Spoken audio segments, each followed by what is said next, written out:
Yes, let's get into dynamic and static stretching.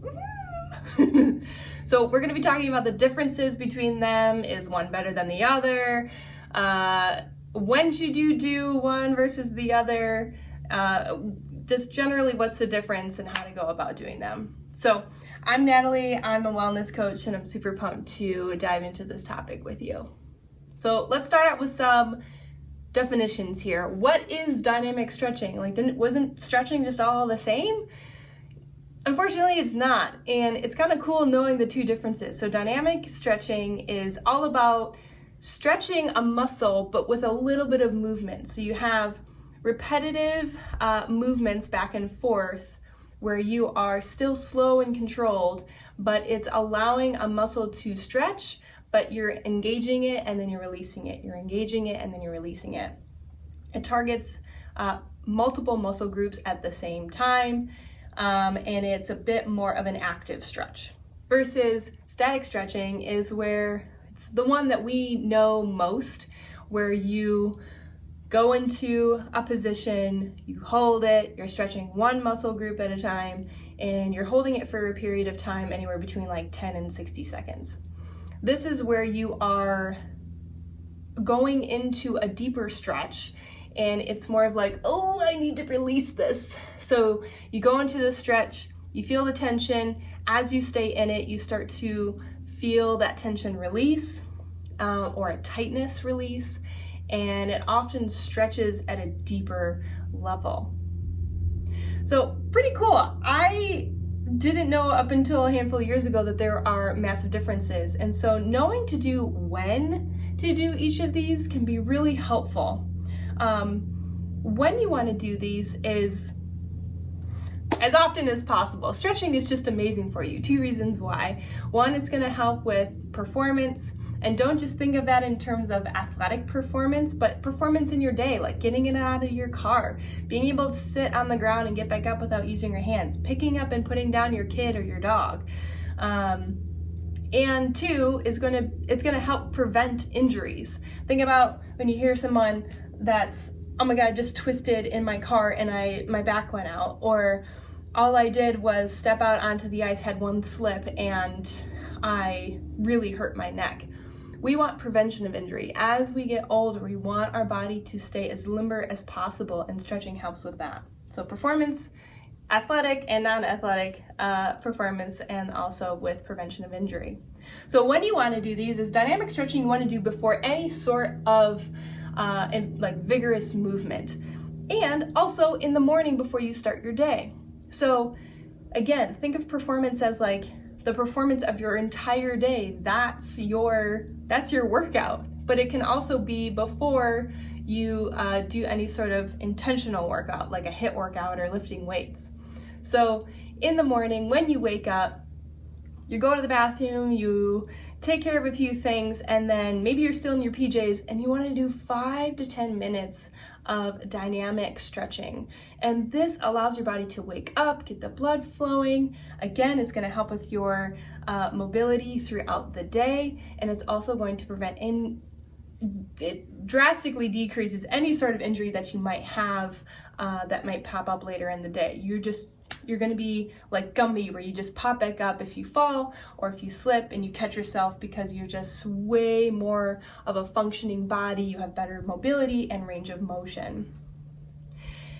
You can also do this before you work out, before you do an intentional movement. So like riding your bike or going to a workout class, anything like that. You want to do some sort of dynamic stretching beforehand. Again, it's going to be something that you want those movements to mimic what you're going to do. So if it's a big leg day and you're going to be doing lots of squats, well, you want to be doing freestanding squats with no weights, nice and slow, maybe 10 reps, just to keep your body primed and ready to go to do that movement with added weight. And the other reason why this one is so important to be doing before any sort of workout is because it's going to allow yourself to also get into that mental space, so that you know, okay, I'm using these muscles, I'm using this pardon my body, this is what I'm focusing on right now. There's so many distractions in our modern day world, so it just helps you kind of get in the groove versus going from 0 to 100. So when you want to be doing static stretching is on those recovery days. I don't know about you, but I was always taught to do static stretching immediately after any sort of moderate to vigorous exercise. That was kind of the sports world growing up in, and I still kind of do that just because of habit. But research shows that it's actually best to do static stretching. This is where you are just holding a stretch and breathing into a deeper stretch into a muscle group on a recovery day. So this isn't a really big active workout day, but you're doing this almost as a workout in itself. So we could even almost call this, essentially like yoga is dynamic stretching, and you can hold a stretch and stay there, and you can make that almost a workout in itself. So recovery days are great. You never want to do static stretching if you're super cold or right before a big workout. It's not that it's not going to, there's a lot of talk over the years, and what I was always told was, oh, this can hurt you.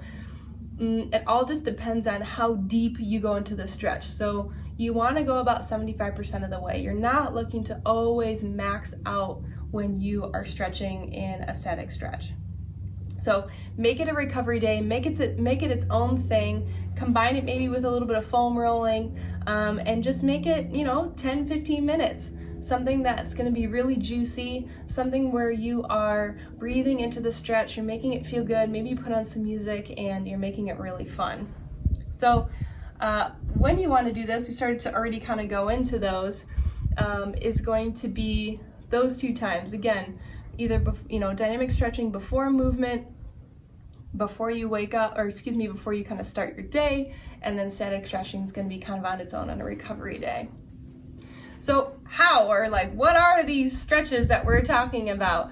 I'm going to transition to my mat, and I'm going to show you 5 dynamic stretches, and I'm going to show you 5 static stretches. So thanks for watching.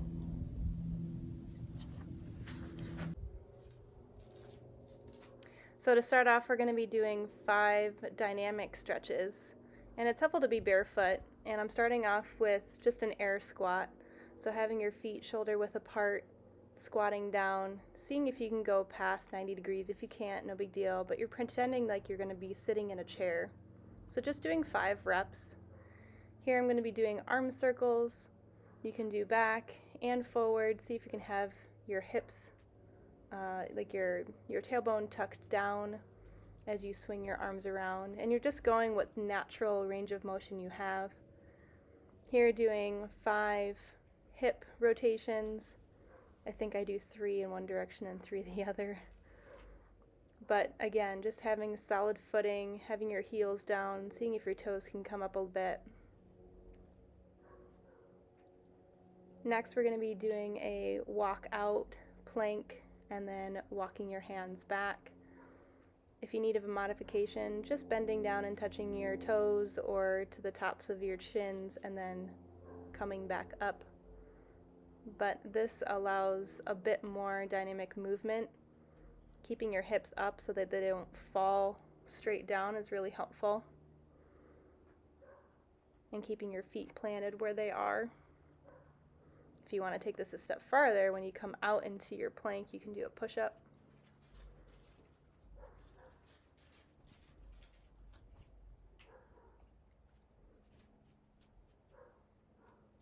Next is runner's lunge with a rotation and an arm up.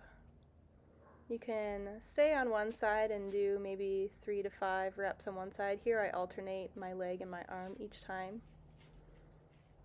Keeping your back knee up off the mat. If you need that extra support, drop it down. And just keeping your shoulders, your elbow, and your wrist all in alignment. And just reaching up, straight up to the sky, bringing it back down, coming into that plank, and then going into the lunge.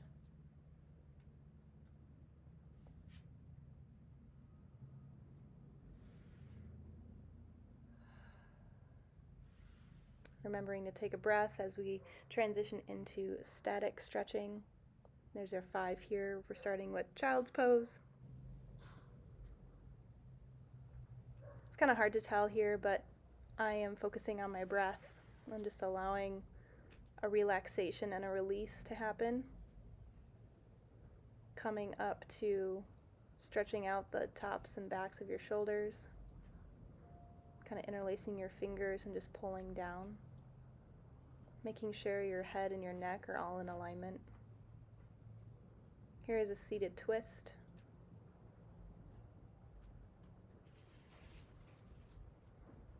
If having your left arm like this is a little much, you can just grab your knee and pull it towards you and just have a gentle twist to the right. Again, I'm always showing one way, but make sure you modify it to yours if it's a bit more gentle or a bit more intense to meet your body where it's at. Static stretching is all about listening to your body, never pushing past. This is not a time and place to push past discomfort or pain. This is about breathing into a space in your body or into a muscle to allow relaxation and release and just letting go of tightness. Here we are in pigeon pose. So I'm just holding these for more or less about 8 to 10 seconds and then rotating to the next.